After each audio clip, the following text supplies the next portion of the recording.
Assalamualaikum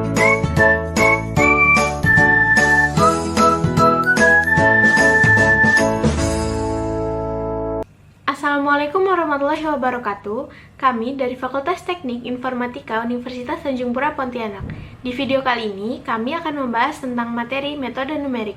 Sebelumnya, kami akan memperkenalkan diri terlebih dahulu. Nama saya Natasha Zara Aprilia. Halo, perkenalkan, nama saya Grace Stella.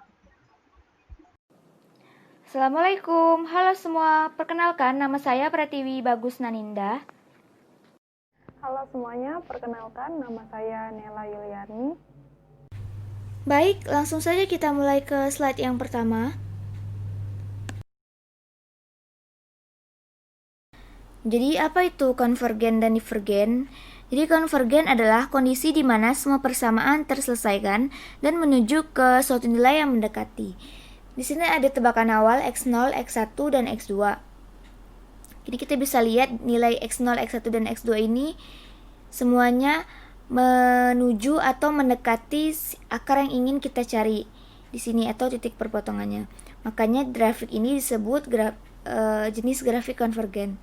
Selanjutnya divergen. Divergen adalah kondisi di mana persamaan bergerak berlawanan arah atau menjauh dengan akar yang dicari, bisa menuju ke angka tertentu atau menuju ke angka tak hingga dan selalu berpindah-pindah nilainya.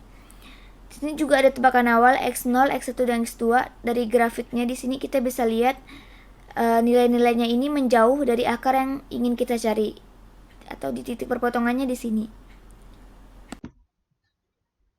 Baik, sekarang kita akan masuk ke dalam syarat konvergensi. Pada range I, di mana S-H sampai S plus H yang merupakan selang dengan S titik tetap.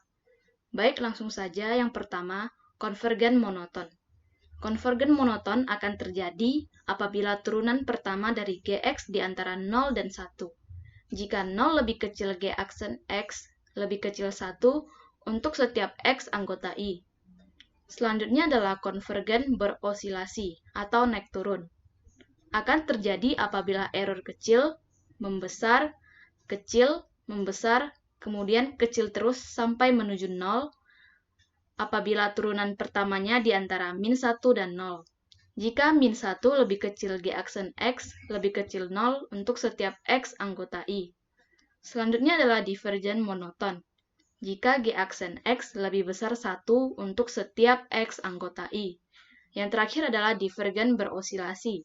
Jika G aksen X lebih kecil min 1 untuk setiap X anggota I.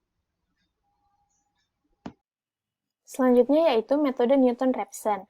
Apabila terjadi divergen pada metode ini, kita bisa melakukan dua hal. Yang pertama yaitu, bila titik pendekatan berada pada titik puncak, maka titik pendekatan harus digeser sedikit, agar turunan pertamanya tidak sama dengan 0. Yang kedua, untuk menghindari titik-titik pendekatan yang berada jauh, maka kita bisa menggunakan metode tabel terlebih dahulu untuk mencari selang mana yang memiliki akar, kemudian baru menggunakan metode Newton-Raphson. Baiklah, langsung saja untuk grafik yang pertama. Bentuk gambaran untuk grafik yang pertama adalah seperti ini, di mana yang garis hitam ini merupakan fungsi dari Gx dan yang garis merah merupakan X. Nah, dari grafik ini kita bisa melihat tebakan awalnya adalah X0, kemudian ada X1, kemudian ada X2. Pada saat X0 titiknya berada di sini, kemudian pada saat X1 titik berada di sini, dan kemudian pada saat X2 titiknya berada di sini. Dan ini adalah akar yang kita cari, titik akar yang kita cari. Dari gambar grafik ini dan yang dari yang kami simpulkan, kami dapat menarik bahwa grafik ini bersifat konvergen monoton, yaitu di mana seperti yang kita tahu, konvergen artinya dia semakin mendekati titik akar yang kita cari. Jadi dari grafik ini mereka fungsinya semakin mendekati dengan apa yang kita cari. Kemudian untuk grafik yang nomor 2, gambarnya seperti ini. Jadi di mana sama seperti tadi, untuk yang berwarna hitam merupakan fungsi dari Gx dan yang warna merah adalah X-nya. Jika kita lihat di sini ada X0, X1, X1, dan juga X2. Pada saat X0 titik berada di sini. Pada saat X1 titik berada di sini. Kemudian pada saat X2 titik berada di sini. Jadi apabila kita lihat, ini sesuai dengan sifat dari konvergen, yaitu di mana dia akan mendekati titik akar yang kita tuju. Dan ini kami simpulkan adalah bersifat konvergen berosilasi, di mana berosilasi itu maksudnya naik turun. Jadi di mana saat kita mencari, errornya itu bernilai besar, kemudian kecil, kemudian besar, dan kecil, kemudian kecil-kecil sampai menuju akar yang kita cari. Jadi kami berkesimpulan ini adalah konvergen berosilasi. Selanjutnya untuk grafik nomor 3. Baik, jadi seperti ini bentuk grafik ketiga. Seperti ini adalah yang garis hitam adalah fungsi dari Gx dan yang merah adalah X-nya. Kemudian apabila kita perhatikan lagi, di sini kita punya tebakan awal X0 dan juga ada X1. X0 ini dia berada di titik sini dan X1 berada di titik ini. Apabila kita perhatikan lagi lebih rinci, di sini adalah akar yang kita tuju. Sedangkan apabila kita lihat grafik ini menunjukkan bahwa dia akan terus naik ke atas, dan itu berarti fungsi Gx ini akan lebih besar dari 1. Maka kami berkesimpulan bahwa grafik ini bersifat divergen monoton, di mana fungsi dari Gx itu, fungsi dari turunan Gx itu lebih dari 1, dan seperti pengertian divergen yaitu menjauh dari titik yang kita tentukan atau yang kita cari titik akarnya. Jadi ini adalah divergen. Kemudian untuk grafik yang nomor 4, bentuk grafiknya seperti ini, di mana kita punya X0 untuk tebakan awal, kemudian kita punya X1, dan kita punya X2. Apabila kita perhatikan, ini seperti pada grafik yang kedua tadi membentuk seperti kotak, namun jika kita lihat, X0 kan berada di sebelah sini. Kemudian untuk X1 ada di titik ini. Dan X2 dia mengarah ke dimana bukan tempat fungsi berada. Seperti yang kita lihat bahwa garis fungsinya di sini. Dan ini memotong X-nya. Jadi ini akar yang kita tuju, sedangkan yang kita cari bahwa akarnya nanti tidak akan mendekati akar yang titik yang kita cari, X2-nya tadi tidak mendekati akar sama sekali, sehingga kami berkesimpulan bahwa grafik keempat ini bersifat divergen, di mana dia menjauh dari titik akar yang kita cari. Baiklah. Selanjutnya grafik kelima. Grafik kelima ini termasuk konvergen karena di sini nilai tebakan awalnya kita tarik garis yang mendekati si kurva. Garis 1 ini di sini garis 1. Lalu ketemu nilai X1-nya di sini. Lalu kita tarik lagi garis yang kedua ini yang mendekati kurva, lalu ketemu si X2 dan nilainya semakin mendekati si akar ini atau titik perpotongannya ini. Makanya grafik ini disebut grafik konvergen. Lalu grafik ke-6 ini termasuk divergen karena di sini X0-nya lalu kita tarik garis yang mendekati kurva, ya garis 1 ini, lalu dapat nilai X1. Kita tarik lagi garis yang mendekati si kurva, dapat nilai X2. Lalu kita tarik lagi garis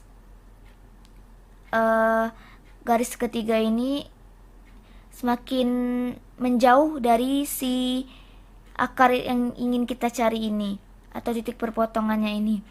Jadi grafik ini termasuk divergen karena nilai-nilai X0, X1, X2 dan seterusnya ini semakin menjauhi si akar yang ingin kita cari ini atau titik perpotongannya. Selanjutnya grafik ketujuh. Grafik ketujuh ini termasuk jenis divergen karena semakin menjauhi si akar ini. Kita bisa lihat di sini nilai tebakan awalnya x0-nya ada di sini. Lalu kita tarik garis yang mendekati sumbu. Di sini garis 1. Lalu dapat nilai x1. Kita tarik lagi garis yang mendekati si kurva. Dapat di sini x2. Lalu kita tarik lagi garis yang ketiga ini yang mendekati sumbu, yang mendekati kurva, maaf. Dan semua nilainya menjauhi si akar atau titik perpotongannya di sini. Jadi grafik ini termasuk divergen karena menjauhi nilai ini.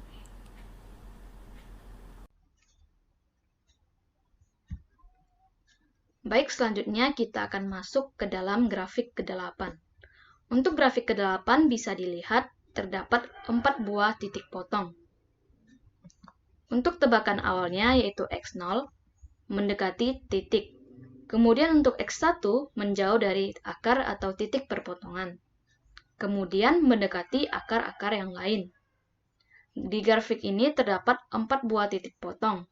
Untuk itu, bisa saja menjauhi akar lain ataupun mendekati akar yang lain. Untuk itu, grafik ini termasuk ke dalam kategori divergen dan konvergen karena bisa saja menjauhi akar lain dan mendekati akar-akar yang lain. Selanjutnya adalah grafik ke-9. Pada grafik ke-9 bisa dilihat terdapat 2 buah titik potong. Kita lihat tebakan awalnya yaitu x0, kemudian kita tarik garis, dan garis yang didapat ternyata sejajar dengan kurva.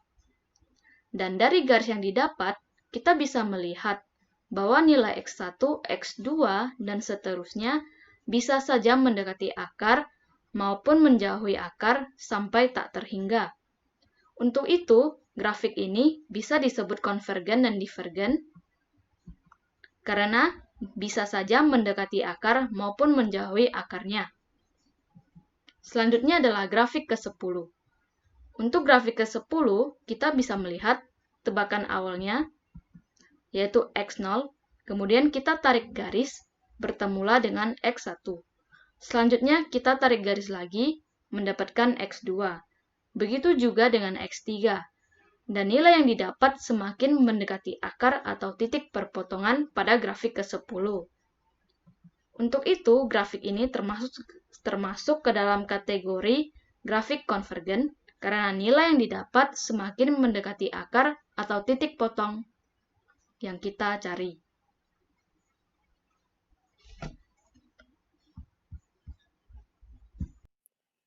Selanjutnya yaitu grafik ke-11. Di sini ada gambar grafik dan kemudian garis hitam ini merupakan kurva fx. Tebakan awal yaitu x0 titiknya berada di sini, kemudian x1 semakin menjauh, x2 mendekat lagi ke titik akar yang dicari, dan x3 juga semakin mendekat. Kelompok kami menyimpulkan bahwa grafik ini merupakan grafik konvergen berisolasi, karena titik-titik X ini semakin mendekati ke akar yang kita cari, dan letak titik ini berubah-ubah atau dari X0 membesar, kemudian mengecil, dan mengecil terus hingga ke akar yang dicari. Selanjutnya, grafik ke-12. Di sini, garis biru ini merupakan garis kurva fx-nya. Kemudian, tebakan awal x0 berada di titik ini, kemudian x1 mengecil ke sebelum titik akar yang kita cari, kemudian x2 membesar. Kemudian nanti dia akan mengecil terus hingga mendekati ke akar yang dicari. Nah, kelompok kami menyimpulkan bahwa grafik ini merupakan grafik konvergen berisolasi. Dan yang terakhir, grafik yang ke-13, garis biru ini merupakan garis fx, kurva fx-nya, kemudian tebakan awal atau x0 titiknya berada di sini, kemudian x1 berada di sini, kemudian x2. Nah, kelompok kami menyimpulkan bahwa grafik ini merupakan grafik konvergen berisolasi karena garis-garis titik-titik ini semakin mendekati ke akar yang kita cari dan letaknya berubah-ubah atau dari kecil ke besar, kembali ke kecil, kemudian nanti mengecil hingga ke akar-akar, kembali ke akar hingga ke akar yang kita cari. Baik, itu penjelasan dari kami. Mohon maaf jika terdapat kekurangan. Wassalamualaikum warahmatullahi wabarakatuh.